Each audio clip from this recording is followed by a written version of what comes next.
the mysterious unsolved case of the Grimes sisters' murder. Welcome to the eerie and unsolved mystery surrounding the tragic murder of the Grimes sisters, Barbara and Patricia, in 1956. This chilling case has captivated the public for decades, leaving us all wondering who could be responsible for such a heinous act. In 1956, the popularity of Elvis Presley was skyrocketing, and like many teenagers, Barbara and Patricia were huge fans. They had already seen Elvis's movie Love Me Tender 14 times. On December 17th, they decided to watch it once more at the Brighton Theatre in Chicago. Barbara, aged 15, and Patricia, aged 13, left their home at 7:30 p.m. Their mother, Loretta Grimes, expected them back late as they might stay for a double feature. But as midnight approached with no sign of her daughters, Loretta grew increasingly anxious. Concerned, two older Grimes siblings went to the bus stop to wait, but there was no sign of Barbara and Patricia. By 2 a.m., it was clear something terrible had happened, and the nightmare began. The disappearance prompted one of Chicago's largest search efforts, involving police and community members.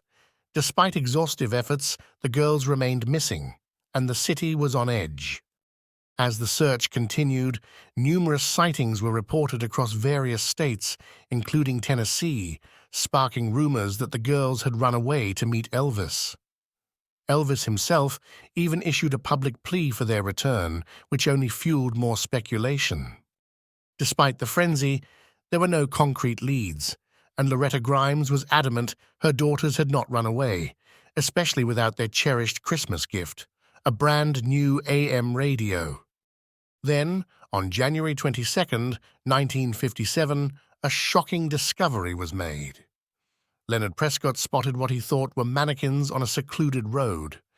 Upon closer inspection with his wife, the grim truth was revealed. The frozen bodies of Barbara and Patricia were found, discarded cruelly by the roadside. The discovery marked a horrific end to the search. The girls were positioned unnaturally, and it was determined they had been there since the last snowfall, about 2 weeks prior. The immediate aftermath saw numerous suspects detained, among them Edward Lee Bedwell, who confessed but later recanted. The autopsy indicated they died shortly after their disappearance, likely from exposure, further complicating the investigation. The funeral on January 28th was a somber affair, with the community mourning alongside the Grimes family. The girls were buried in white caskets, their lives tragically cut short. Decades passed with no resolution. Loretta Grimes dedicated her life to seeking justice, even volunteering at prisons to stay connected to law enforcement efforts. She passed away in 1989, never knowing who killed her daughters. The case remained cold until Ray Johnson, a former criminal investigator, suggested a link between the Grimes case and another murder, that of Bonnie Lee Scott in Addison, Illinois. According to Johnson, similar patterns and a mysterious phone call to Loretta Grimes suggested a possible connection. Charles Leroy. Melquist, convicted for Bonnie's murder, was a person of interest but was never charged with the Grimes murders. He served 11 years of a 99-year sentence and lived out his life seemingly unconnected to the case.